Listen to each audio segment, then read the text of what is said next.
Good morning everyone. Welcome to PW only IAS. दोस्तों, बात करें अगर हम द हिंदू के फ्रंट पेज की, तो यहाँ पर आप नोटिस कर पाओगे हमारे जो एक्सटर्नल अफेयर मिनिस्टर हैं डॉक्टर एस जयशंकर जी, उन्होंने पार्लियामेंट के अंदर बात रखी कि इंडिया चाइना के जो रिश्ते हैं ना, वो सही ट्रैक के ऊपर है। इन्होंने पूरा का पूरा प्रोसेस जो था वो बताया कि किस किस तरह के साथ इंडिया और चाइना का जो आपका लाइन ऑफ एक्चुअल कंट्रोल है, वहाँ पर कैसे डिसंगेजमेंट हुआ, किस तरह से टॉक्स यहाँ पे हुई, plus at the same time जो नेशनल सिक्योरिटी एडवाइजर हैं अजीत डोवाल जी, उनकी यहाँ पर मीटिंग होती है, plus at the same time जो फॉरेन सेक्रेटरी मीटिंग थी, उसके माध्यम से क्या क्या बेनिफिट्स हुए। प्लस इन्होंने यहाँ पे ये बताया कि कैसे एलएसी के सारे फ्रिक्शन पॉइंट से जो डिसएंगेजमेंट था वो पूरी तरह से अचीव हो चुका है। एंड आने वाले समय के अंदर जो डीएस्केलेशन होगा या फिर जो ट्रूप्स का विड्रॉल होगा, वो भी साथ ही साथ होता रहेगा। तो यानी कि इनका पॉइंट ये था कि सरकार ने बहुत ही फर्म एंड प्रिंसिपल स्टांस लिया है ड्यूरिंग द इंटायर डिस्कशन, जिस वजह से इंडिया की जो नेशनल सिक्योरिटी है उसको अपहोल्ड करने के अंदर हम यहाँ पर सक्षम रह पाए हैं। एंड आने वाले समय के अंदर हम देखेंगे कि भारत और चाइना के जो रिश्ते हैं वो अच्छे ट्रैक्स के ऊपर और भी जाते हुए देखने को मिलेंगे।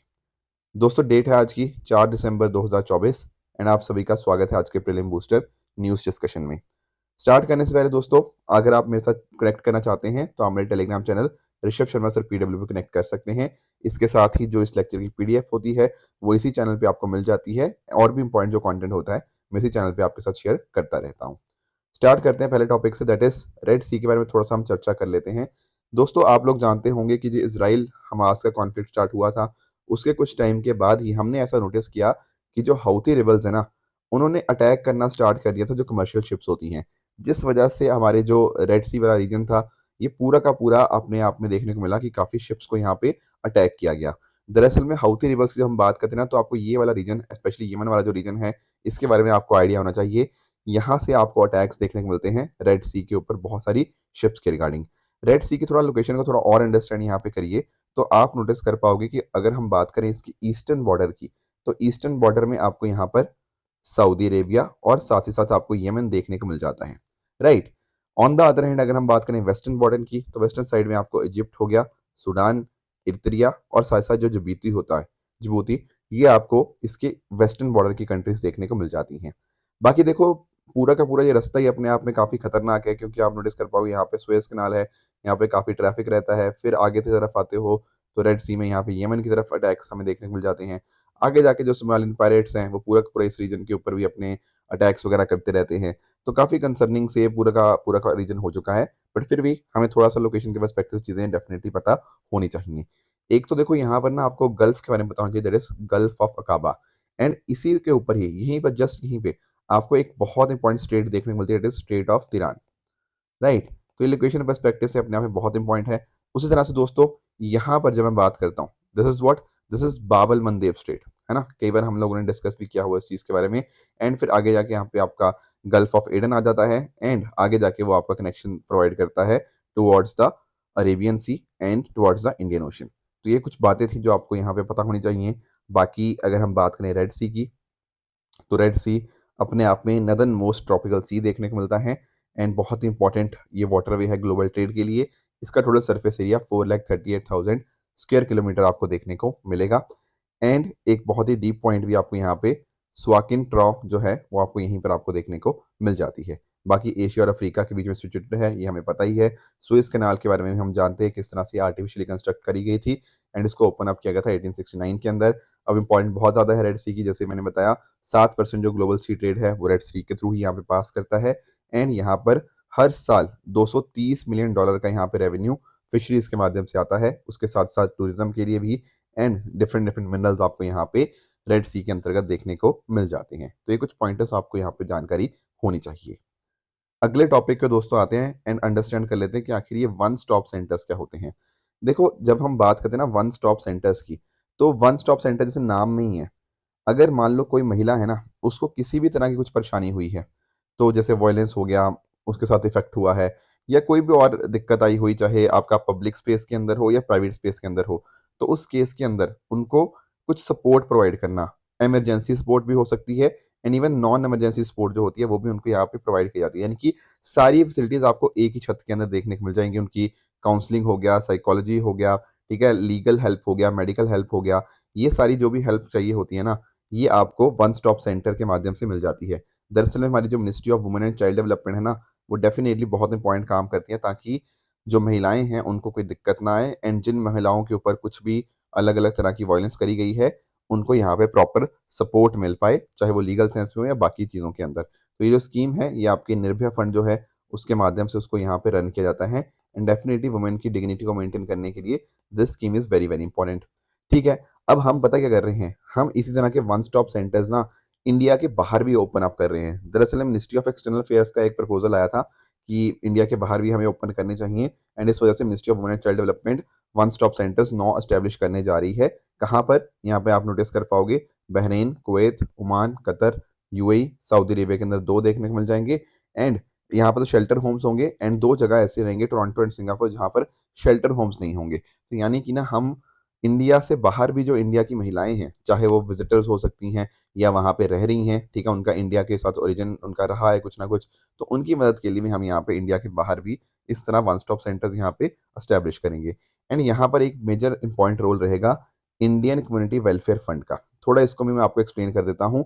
इंडियन कम्युनिटी वेलफेयर फंड की अगर हम बात करें ना, तो इसको 2009 में एस्टेब्लिश किया गया था, ताकि इंडियन नेशनल्स जो कि इंडिया के बाहर रहते हैं, कहीं ना कहीं ओवरसीज जो हैं, उनको इमरजेंसी के समय, डिस्ट्रेस के समय उनको मदद करी जा पाए। या तो वो इंडियन सिटीजन होंगे जो बाहर रह रहे हैं, या फिर कुछ विजिटर्स वगैरह हो सकते हैं जो वहाँ घूमने फिरने गए थे, पर कुछ परेशानियां वहाँ पे उनको फेस हुई। तो यहाँ पर डिपेंडिंग अपॉन कि उनकी कैसी नीड है, जैसे फाइनेंशियल नीड के हिसाब से उनको यहाँ पे मदद करी जाएगी। ठीक है ना, मान लो किसी का कॉन्फ्लिक्ट जोन हो गया, कुछ नेचुरल डिजास्टर आ गया, कुछ और इमरजेंसी आ गई, तो उनको यहाँ पे उनको इवैक्यूएट करने में बहुत मदद करता है आईसीडब्ल्यूएफ। ठीक है, तो आपके अलग अलग जो सारे हमारे मिशन है, पोस्ट है, वहाँ सब जगह आपको आईसीडब्ल्यूएफ देखने को मिल जाएगा।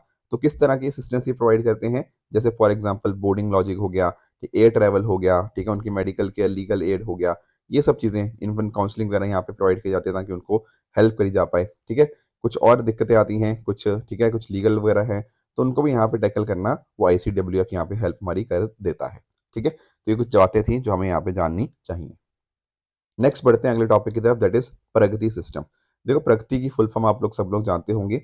प्रगति stands for proactive governance and timely implementation. थोड़ा सा मैं आपको ना इसके बारे में पहले एक्सप्लेन कर देता हूँ, फिर कॉन्टेक्स्ट में ऊपर आऊंगा।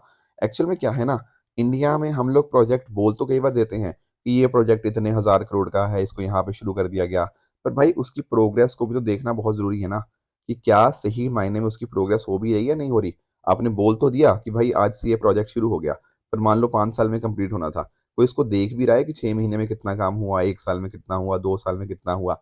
यहीं पे रोल आता है हमारे प्राइम मिनिस्टर्स ऑफिस का, पीएमओ का यहाँ पे रोल आता है। दरअसल में उन्होंने प्रगति को स्टार्ट किया था, लॉन्च किया था 2015 के अंदर। इसके माध्यम से पता क्या होता है, यहाँ पर ना दरअसल में एक 3 टियर मैकेनिज्म यहाँ पे लगाया गया है। एक तो प्राइम मिनिस्टर्स ऑफिस है, उसके साथ साथ आप नोटिस कर पाओगे जो हमारी यूनियन गवर्नमेंट है ना, उसके आपको सेक्रेटरीज देखने को मिल जाएंगे। उसी तरह से आपके जो स्टेट्स होती हैं, उन स्टेट्स के आपके चीफ सेक्रेटरीज देखने को मिल जाते हैं। ऐसा समझो कि इनकी एक मीटिंग होती है, उस मीटिंग के अंदर ना हम ये देख पाएंगे कि हमारे जितने भी इंफ्रास्ट्रक्चर प्रोजेक्ट्स हैं, क्या वो सही ढंग से, सही समय के ऊपर उनके ऊपर काम चल रहा है या नहीं चल रहा। और आप नोटिस कर पाओगे, हम ना हर चीज लाइव देख पाएंगे। जैसे फॉर एग्जाम्पल मान लो प्रधानमंत्री जी मीटिंग चेयर कर रहे हैं, तो प्रधानमंत्री जी ना उसी टाइम के ऊपर यहाँ पर ड्रोन के माध्यम से, वीडियो कॉन्फ्रेंसिंग के माध्यम से रियल टाइम डेटा उन तक पहुंच जाएगा। तो कोई झूठ भी नहीं बोल पाएगा, ऐसा नहीं बोल पाएगा कि भाई 100 किलोमीटर सड़क बन गई और बनी भली 10 किलोमीटर हो, नहीं। वो सारा का सारा डेटा रियल टाइम के अंदर उन तक पहुंच जाएगा। तो उससे कहीं ना कहीं डिसीजन मेकिंग तेज होती है, प्रॉब्लम सॉल्विंग बेहतर होती है ना। कुछ और समस्या आती है, लैंड एक्विजिशन वगैरह, उनको भी टैकल कर सकते हैं। सेंट्रल और स्टेट गवर्नमेंट साथ में ही एक जगह पे इकट्ठी आती हैं, तो वो भी बेनिफिट हमें देखने को मिल जाएगा। एंड इसके माध्यम से रोड, रेलवेज, वाटर, इलेक्ट्रिसिटी, सबका फायदा होता है। और आप लोग जानते होंगे यार, इंफ्रास्ट्रक्चर का ना क्या होता है, मल्टीप्लायर इफेक्ट होता है। मतलब अगर आप 1 रुपया इंफ्रास्ट्रक्चर पे लगाते हो, इससे कहीं ना कहीं आपका 2.5 से 3.5 रुपए के बीच में जीडीपी ग्रोथ देखने को मिली है, which is very good thing. ठीक है, तो यानी कि इंफ्रास्ट्रक्चर पे पैसा आप एक लगाओ, आपको बेनिफिट उसका मल्टीप्लाई होकर देखने को मिलता है। तो डेफिनेटली इंपॉर्टेंट रोल बहुत ज्यादा इंफ्रास्ट्रक्चर का। ठीक है, हम इस तरह से ये जो सारा इंफ्रास्ट्रक्चर बनाते हैं, इसका लोगों की जिंदगी के ऊपर बहुत इंपैक्ट होता है। एंड प्रगति के माध्यम से जो और क्लियरेंसेस होते हैं, वो भी आसानी से फिर मिल जाते हैं। अभी पता क्या हुआ है, अभी ऑक्सफोर्ड यूनिवर्सिटी के द्वारा एक स्टडी करी गई है इंडिया के प्रगति सिस्टम के रिगार्डिंग, और इन्होंने काफी तारीफ करी है कि जो प्रगति सिस्टम है काफी बढ़िया बनाया गया है, जिसके माध्यम से क्या हो रहा है कि इंडिया का इंफ्रास्ट्रक्चर काफी सही डायरेक्शन में जा रहा है। तो क्या स्टडी का नाम था, from gridlock to growth, how leadership enables India's Pragati ecosystem to power progress। इसको यहाँ पे सुमित्रा दत्ता और मुकुल पांड्या जी के द्वारा यहाँ पे इनके मेंशन किया गया और इसको IIM बैंगलोर के अंदर यहाँ पे प्रेजेंट किया गया था। तो प्रगति सिस्टम के बारे में चीज़ें आपको जानकारी होनी चाहिए। नेक्स्ट आते हैं अगले टॉपिक की तरफ, that is Ajmer Sharif, Khwaja Moinuddin Chishti and Shahi Jama Masjid. देखो यार, पिछले काफ़ी सालों से ही वैसे चल रहा है, पर आप नोटिस करोगे पिछले कुछ दिनों में ना काफ़ी ऐसी बातें आ रही हैं जो काफ़ी सारे लोग ऐसे क्लेम कर रहे हैं कि यार ये मस्जिद थी, ये मस्जिद एक मंदिर को तोड़कर बनवाई गई है ना? तो उसके रिगार्डिंग फिर काफ़ी मुद्दा चलता रहता है। तो थोड़ा हमें ना जो इस तरह की जो प्लेसेस हैं जो न्यूज़ में रही हैं, थोड़ा उनके बारे में जानकारी होनी चाहिए। अब एग्जैक्टली क्या चीज़ है वो डेफिनेटली सर्वेज होंगे वहाँ पे और एक्सटेंसिव स्टडीज होंगी, फिर हमें सही जानकारी पता लग पाएगी कि कैसे क्या चीज़ हुई, क्या उसकी पास्ट में हिस्ट्री रही थी। वो तो हमें थोड़ा सा रिसर्च का विषय है, बट थोड़ा सा हमें आइडिया इन पर्टिकुलर जो प्लेसेस है इनके बारे में ज़रूर होना चाहिए। देखो, सबसे पहले अगर मैं बात करूँ ना अजमेर शरीफ की, तो जब हम बात करते हैं ना अजमेर शरीफ की, तो ये एक मुस्लिम्स के लिए बहुत ही होलीएस्ट आपको श्राइन देखने को मिल जाएगा, located in the city Ajmer, Rajasthan. इसको डेडिकेट किया गया है ख्वाजा मोइनुद्दीन चिश्ती, जो कि एक बहुत ही फेमस सूफी सेंट हैं फ्रॉम पर्शिया। ठीक है, तो श्राइन को जो बिल्ड किया गया था वो जो मुगल एम्परर है हुमायूं, उनके द्वारा यहाँ पे बिल्ड किया गया था इन द मेमोरी या टू ऑनर ख्वाजा मोइनुद्दीन चिश्ती जी। इसके साथ ही आप नोटिस कर पाओगे, देखो एक तो आपको ना बुलंद दरवाजा देखने को मिलता है जिसको अकबर ने बनाया था। वो वाला बुलंद दरवाजा डिफरेंट है, ठीक है। आप लोग जानते होंगे ना, जो अकबर है उन्होंने एक बुलंद दरवाजा कंस्ट्रक्ट किया था, कहाँ पर? वो किया था आपका फतेहपुर सिकरी, आपका जो आगरा के अंदर है। यहाँ पर मैं उसकी बात नहीं कर रहा। यहाँ पर मैं बात कर रहा हूँ किस चीज़ की? यहाँ पर बात कर रहा हूँ अजमेर शरीफ में। अजमेर शरीफ में भी आपको एक बुलंद दरवाज़ा देखने को मिल जाएगा। ये अजमेर शरीफ वाला जो आपका बुलंद दरवाज़ा है, इसको सुल्तान महमूद खान खलजी और साथ ही साथ जो ग्यासुद्दीन हैं, इनके द्वारा यहाँ पे बुलंद दरवाज़ा कंस्ट्रक्ट किया गया था। यहीं अजमेर शरीफ में आपको यहाँ पे व्हाइट मार्बल डोम देखने को मिल जाएगा, ठीक है। इसको बिल्ड किया गया था 1532 के अंदर हुमायूं के द्वारा। उसके अलावा अकबर के समय के ऊपर इसको एक्सपेंड किया गया था। अकबर जो कि चिश्ती सेक्ट को बहुत ही ज़्यादा अच्छे से फॉलो करते थे, उन्होंने दरगाह को 14 बार विजिट भी किया, राइट। उसके साथ ही साथ अकबर ने अकबरी जो मस्जिद थी उसको भी यहाँ पे बनाया था। उसके साथ साथ आप नोटिस कर पाओगे जहांगीर ने गोल्ड रेलिंग यहाँ पे बनाई थी एंड शाहजहां ने भी यहाँ पर बहुत सारे मॉस्क यहाँ पे कंस्ट्रक्ट किए गए थे। थोड़ा सा आपको ख्वाजा मोइनुद्दीन चिश्ती के बारे में भी जानना चाहिए, क्योंकि देखो चिश्ती जो है उसके बारे में क्वेश्चंस काफ़ी बार आ चुके हैं यूपीएससी के अंदर भी। तो ख्वाजा मोइनुद्दीन चिश्ती को काफ़ी लोग ऐसा भी मानते हैं कि जो प्रॉफिट मोहम्मद है ना, उन्हीं के डिसेंडेंट काफ़ी लोग इनको यहाँ पे मानते हैं। वो अजमेर आए थे वाया लाहौर इन 1192, बेसिकली जो घौरी का कॉन्क्वेस्ट हुआ था ना, उस समय आए थे एंड 1236 तक ये यहीं पर रहे टिल हिज डेथ। इसके अलावा मोइनुद्दीन जी ने अपने जो कुतुबुद्दीन बख्तियार काकी हैं उनको अपना पहला फॉलोअर माना। दरअसल में ना आप लोगों ने दिल्ली के अंदर जो कुतुब मीनार है उसको देखा होगा आप लोगों ने। जो कुतुब मीनार है ना, उसका नाम कुतुब मीनार कुतुबुद्दीन बख्तियार काकी जी के नाम के ऊपर ही पड़ा है। ये बात भी आपको पता होनी चाहिए। देखो, बनाया भले ही अलग-अलग लोगों ने किया था, जैसे आपका कुतुबुद्दीन ऐबक और बाकी लोग थे, पर जो नाम रखा गया ना, वो कुतुबुद्दीन बख्तियार काकी जी के ऊपर ही यहाँ पे रखा गया है। इन्हीं को बोला जाता है बेसिकली जो ख्वाजा मोइनुद्दीन चिश्ती जी है कि इन्होंने चिश्ती ऑर्डर भारत में लाए, राइट। एंड इनकी जो टीचिंग्स थी वो आप ज़रा ध्यान में रखिएगा, that is achieving oneness with Allah, ठीक है, डिवोशन टू द डिवाइन। यानी कि एक तरह से ना कि आपका कनेक्शन डायरेक्टली अल्लाह के साथ होना चाहिए। एक प्योर लाइफ आप जिए, सिंपल लैंग्वेज आप इस्तेमाल कीजिए, ठीक है। दूसरे किसी और धर्म के लोगों के साथ आप उनके साथ यहाँ पे लड़ाई झगड़े नहीं करेंगे, आप उनके साथ टॉलरेंट रहेंगे एंड साथ साथ कंपैशन दिखाएंगे, एक जो हमारे गरीब और जो हेल्पलेस लोग होते हैं उनके लिए। ये कुछ टीचिंग्स थी ख्वाजा मोइनुद्दीन चिश्ती जी की। अब दोस्तों, एक और मस्जिद आप लोगों ने सुना ही होगा, संभल उत्तर प्रदेश के अंदर, दैट इज शाही जामा मस्जिद के बारे में काफ़ी कंट्रोवर्सी चल रही है पिछले कुछ समय के अंदर। तो पहली बात तो इसकी लोकेशन आपको पता होनी चाहिए इस जगह की। इसके साथ ही जो जाम मस्जिद है ना यहाँ की, it is a protected monument. इसके अंतर्गत आप नोटिस कर पाओगे जो हमारा एंशिएंट मॉन्यूमेंट प्रिजर्वेशन एक्ट है 1904 का, साथ साथ इसको ASI archaeological survey of India ने मॉन्यूमेंट ऑफ नेशनल इंपॉर्टेंस भी यहाँ पे डिक्लेयर किया गया है। एंड डेफिनेटली इसको बनाया गया था एम्परर बाबर के समय के ऊपर। दरअसल में बाबर के समय के ऊपर 3 मेजर मॉस्क बनाए गए थे। एक तो पानीपत के अंदर है, अयोध्या वाला आप लोग बाबरी मस्जिद जानते ही थे, ठीक है। और उसी तरह से तीसरा जो बनाया गया था वो यही आपको शाही जामा मस्जिद आपको देखने को मिल जाता है। तो थोड़ा सा इनके बारे में डेफिनेटली पता होना चाहिए आप लोगों को। रियलिटी क्या है वो देखो आने वाले समय में हमारे सामने आएगी कि कैसे कंस्ट्रक्शन हुआ या क्या चीज़ें थी, किसको तोड़ा गया, वो देखो एक रिसर्च का विषय है, उसमें मैं जाऊँगा नहीं, बट ये चीज़ें आपको डेफिनेटली पता होनी चाहिए। अगले टॉपिक की तरफ बढ़ते हैं, that is 2 new tiger reserves in Madhya Pradesh. देखो, मध्य प्रदेश के अंदर 2 नए टाइगर रिजर्व्स यहाँ पे बेसिकली डिक्लेयर किए गए हैं। रादर आई शुड से ना कि एक तो टाइगर रिजर्व डिक्लेयर कंप्लीटली हो चुका है, दूसरे का अप्रूवल मिल चुका है, बस स्टेट गवर्नमेंट को नोटिफाई करना बचा हुआ है। तो ये जो आपके 2 नए टाइगर रिजर्व बनेंगे, मतलब एक तो बन ही गया रत्तापानी जो वाइल्ड लाइफ सेंचुरी है, ये 57th टाइगर रिजर्व बन गया है।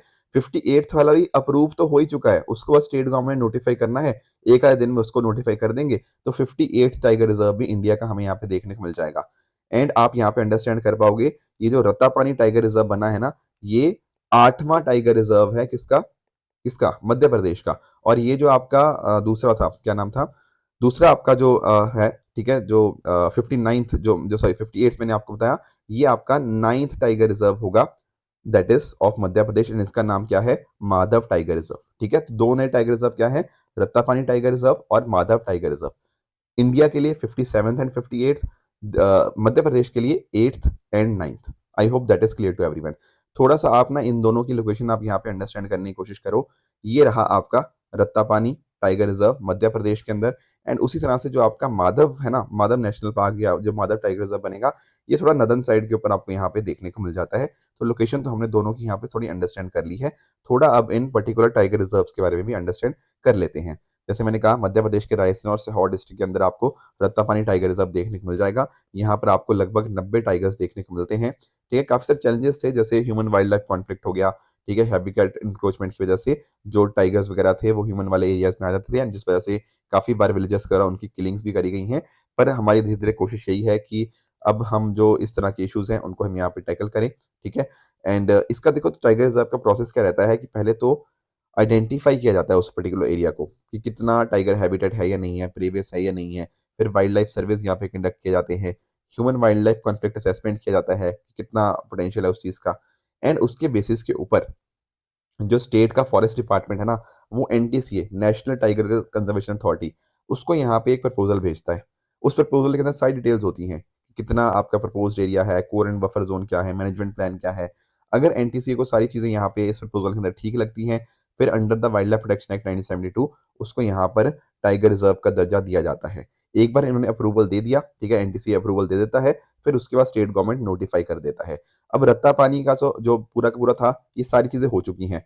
अब जो आपका दूसरा मैं बात कर रहा था माधव नेशनल पार्क की, यहाँ तक अप्रूवल हो चुका है, एनटीसीए ने अप्रूवल दे दिया है। अब बस स्टेट गवर्नमेंट को नोटिफाई करना बचा हुआ है, तो वो भी हो जाएगा। ठीक है, और जो दूसरे की बात कर रहा था मैं आपके सामने माधव नेशनल पार्क की, तो आप नोटिस कर पाओगे शिवपुरी डिस्ट्रिक्ट मध्य प्रदेश में देखने को मिल जाएगा।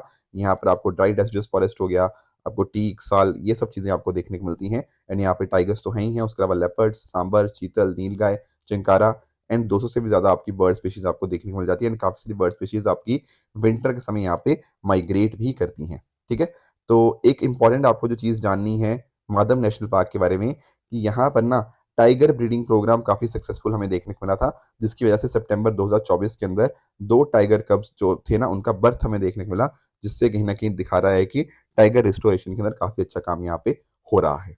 साथ ही साथ 1990 के अंदर यहाँ पे टाइगर्स को रीइंट्रोड्यूस किया गया था, एंड अकॉर्डिंगली आप नोटिस कर पाओगे आने वाले समय के अंदर भी और भी यहाँ पे टाइगर्स और रीइंट्रोड्यूस यहाँ पे किए जाएंगे। ठीक है, तो और अगले 5 साल के अंदर बताया जा रहा है कि इसका जो एरिया होगा वो ग्रो कर दिया जाएगा, इसको एक्सपेंड किया जाएगा। तो ये कुछ बातें भी आपको यहाँ पे चीजें इसके रिगार्डिंग पता होनी चाहिए। नेक्स्ट दोस्तों हमारा टॉपिक है एक्सरसाइज अग्नि वॉरियर के बारे में। बहुत ही छोटी सा ही आपको डिस्कशन जानना है यहाँ पे। इंडिया और सिंगापुर के बीच में ना अभी रिसेंटली एक्सरसाइज अग्नि वॉरियर हुई। कहाँ पे? आपके महाराष्ट्र के अंदर। ठीक है, तो हमारी तरफ से और सिंगापुर की तरफ से, मतलब इंडियन आर्मी थी और सिंगापुर की तरफ से आपको सिंगापुर आर्म फोर्सेज आपको देखने को मिली, जिसके माध्यम से दोनों देशों ने आपस में मिलकर ज्वाइंट ऑपरेशनल कैपेबिलिटीज अपनी यहाँ पे उसको अचीव करने की कोशिश करी। ठीक है, एक दूसरे के साथ मिलकर कैसे हम साथ में काम कर सकते हैं, म्यूचुअल अंडरस्टैंडिंग यहाँ पे बढ़े, उसके लिए यहाँ पे चीज़ों का काम किया गया। तो ये दिस इज एक्सरसाइज अग्नि warrior between India and Singapore. अब दोस्तों चल लेते हैं अपने क्वेश्चंस की तरफ। पहला क्वेश्चन है आपका योम किपुर वार के बारे में। काफी सुना होगा आप लोगों ने इस पर्टिकुलर वार के बारे में, थोड़ा ट्राई करिएगा एंड इसका मुझे कमेंट्स में आप आंसर बता सकते हो कौन सा सही है कौन सा गलत है। दूसरा आपके सामने क्वेश्चन है यहाँ पे कि इनमें से कौन सा ऐसा साउथ वेस्ट एशिया देश है जो कि मेडिटेरियन सी की तरफ ओपन नहीं करता। This is question number 2। Please try this question and let me know in the comments. तीसरा क्वेश्चन है यहाँ पे NNC 2215 के बारे में, ये न्यूज में था। This is question number 3। तो इसका आंसर भी आप मुझे कमेंट में बता सकते हो। कल मैंने कुछ आपको होमवर्क दिया था। एक होमवर्क था आपका डिजिटल रुपी के रिगार्डिंग। देखो जब मैं बात करता हूँ ना डिजिटल रुपी की, तो डिजिटल रुपी का अर्थ क्या होता है? This is nothing but CBDC। CBDC क्या होता है? Central bank digital currency. अब आपको याद आ गया होगा, कई बार हम लोगों ने डिस्कशन किया हुआ है CBDC के बारे में, है कि नहीं? तो पहली बात जब उसने लिख ही दिया कि सेंट्रल बैंक है, तो कौन इश्यू करेगा भाई? भाई इसको इश्यू कौन करेगा? Reserve bank of India issue करेगा, और कौन करेगा? ठीक है, तो सॉवरेन करेंसी है डेफिनेटली।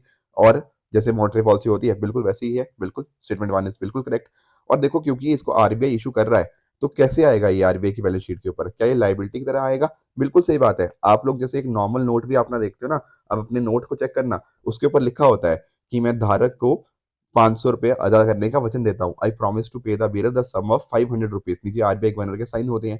ये क्या है? एक लाइबिलिटी ही तो होती है जब आपके कॉइन, आपके करेंसी जो होती है ना? तो सेकंड स्टेटमेंट बिल्कुल सही है। चौथा स्टेटमेंट कह रहा है कि इसको आप कन्वर्ट कर सकते हो अगेंस्ट मनी एंड कैश, बिल्कुल सही बात है। पर जो तीसरा बात कह रहा है कि यार ये इंश्योर रहता है अगेंस्ट इन्फ्लेशन, नहीं, ऐसा कुछ भी नहीं है। ऐसा थोड़ी होता है कि आपका पैसा अकॉर्डिंगली इंश्योर्ड रहे मतलब महंगाई के साथ में, ऐसा नहीं होता। तो करेक्ट आंसर क्या बनेगा? Option number D, 1, 2 and 4 is the right answer. एक मैंने और होमवर्क दिया था आपको अर्थक्वेक के बारे में, कि अर्थक्वेक के बारे में जरा मुझे कुछ स्टेटमेंट्स हैं, ये मुझे आप बताइएगा। एक्चुअल में क्या होता है ना, जब हम बात करते हैं अर्थक्वेक की, जो वेव्स की बात करते हैं, तो आप लोगों ने देखा होगा एक तो हमारे सामने बॉडी वेव्स देखने को मिलती हैं, और एक हमारे सामने जो होती हैं दो आर सरफेस वेव।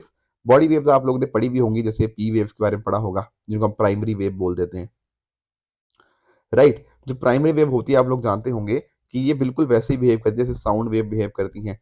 और दरअसल में चाहे आपका सॉलिड हो, लिक्विड हो, आपका गैसेस हो, सब जगह ये ट्रेवल कर सकती हैं, है ना? ऑन द कॉन्ट्री जब हम बात करते हैं सेकेंडरी वेव्स या एस वेव्स की बात करते हैं, तो यहाँ पर ये सिर्फ और सिर्फ ओनली सॉलिड्स के अंदर यहाँ पे ट्रेवल करती हैं। ये कुछ बेसिक इंट्रोडक्शन थी या बेसिक चीज़ थी जो आप लोगों ने ज्योग्राफी के अंदर डेफिनेटली पढ़ी होगी। तो पहला जो स्टेटमेंट कह रहा है कि जो नेचुरल अर्थक्वेक होते हैं वो लिथोस्फीयर में होते हैं, बिल्कुल करेक्ट है। और जो प्राइमरी वेव्स होती हैं वो गैसियस, लिक्विड, सॉलिड तीनों में ट्रैवल कर सकती हैं। Yes, that is also correct. तो आंसर जो करेक्ट बनेगा option number C, both 1 and 2। इसके अलावा दोस्तों मैंने आप लोगों से एक सवाल और पूछा था मेदाराम यात्रा के बारे में। थोड़ा मैं इसको आपको ना डिटेल में एक्सप्लेन करने की कोशिश करता हूँ। दरअसल में ना इस पर्टिकुलर यात्रा को, मेदाराम यात्रा को समक्का सरक्का यात्रा के नाम से भी जाना जाता है। और ये काफी फेमस है, आपको तेलंगाना के अंदर देखने को मिल जाएगा। इतना फेमस है कि कुंभ मेला के बाद भारत का सबसे बड़ा जो मेला माना जाता है वो मेदाराम यात्रा या समक्का सरक्का यात्रा को ही यहाँ पे माना जाता है। आप पूछ रहे होंगे सर ये समक्का सरक्का यहाँ पे क्या है? देखो जो समक्का और सरक्का है ना, दरअसल में ये मदर और डॉटर है। ठीक है, मतलब जो ट्राइबल्स है ना, मैं आपको बताता हूँ, ये जो इवेंट है ये 13th century mother daughter duo Sammakka Sarakka को यहाँ पे उसको याद करता है। यहाँ पे जो ट्राइबल लोग थे, कोआ पीपल, उसके अगेंस्ट ना यहाँ पे टैक्सेस लगाए गए थे। ठीक है, तो लोकल रूलर्स ने जो टैक्सेस लगाए थे आम लोगों के ऊपर, उसके अगेंस्ट यहाँ पे इन दोनों ने पार्टिसिपेशन दिखाया, तो एक युद्ध हुआ। तो इन लोगों ने यहाँ पे जो समक्का सरक्का जो माँ बेटी थी, उन्होंने पॉइंट रोल प्ले किया। उन्हीं को यहाँ पे याद करते हुए ये पर्टिकुलर जो यात्रा है यहाँ पे हर साल हमें देखने को मिल जाती है। और जो रमप्पा टेम्पल हमने डिस्कशन किया था अभी रिसेंटली, वो बहुत ही पास है इस पर्टिकुलर जगह से, तो ये बात भी आपको यहाँ पे पता होनी चाहिए। तो कोया ट्राइब का डेफिनेटली आप यहाँ पे अंडरस्टैंड कर सकते हो। एंड आंसर तो आपको पता लग ही गया होगा कि option number A is the correct answer. अब आ जाते हैं अपने ट्रू फॉल्स वाले क्वेश्चंस की तरफ। यहाँ पर आपके सामने कुछ स्टेटमेंट्स हैं, आप इनको पढ़िएगा और बताइएगा इनमें से कौन सा सही है, कौन सा गलत है, राइट? कल जो मैंने आपको होमवर्क दिया था एक था डिजिटल फॉर्मल आईडी के बारे में, बिल्कुल देखो ये सारी की सारी डिटेल्स, इनको बेनिफिट्स ऐसे मिलेंगे। This is definitely the correct statement. Axiom mission 4 की बात करें तो यहाँ पर हम किसी एस्ट्रॉइड से सैंपल नहीं कलेक्ट कर रहे, बल्कि हम क्या बात कर रहे हैं? हम बात कर रहे हैं कि लो अर्थ ऑर्बिट के अंदर हम ह्यूमन प्रेजेंस को यहाँ पे एस्टैब्लिश करें एंड उनको डॉक करें with international space station for 14 days. ये है इस पर्टिकुलर मिशन का काम। तो सेकंड इज इनकरेक्ट। सिनबैक एक्सरसाइज की बात करें तो हमने नोटिस किया था कि भारत तो चलो ठीक है, पर साथ में कौन थी? Cambodian army. इसीलिए थर्ड आपका इनकरेक्ट हो जाएगा। रमप्पा टेम्पल जो अभी हम बात कर भी रहे थे, ये आपका तेलंगाना के अंदर है, तो this statement is also incorrect. तो दोस्तों आई होप आप सभी को आज की डिस्कशन अच्छे से समझ आई होगी। इसी तरह से आप भी अपने हाथ करते रहिए। Thank you so much for joining. All the very best.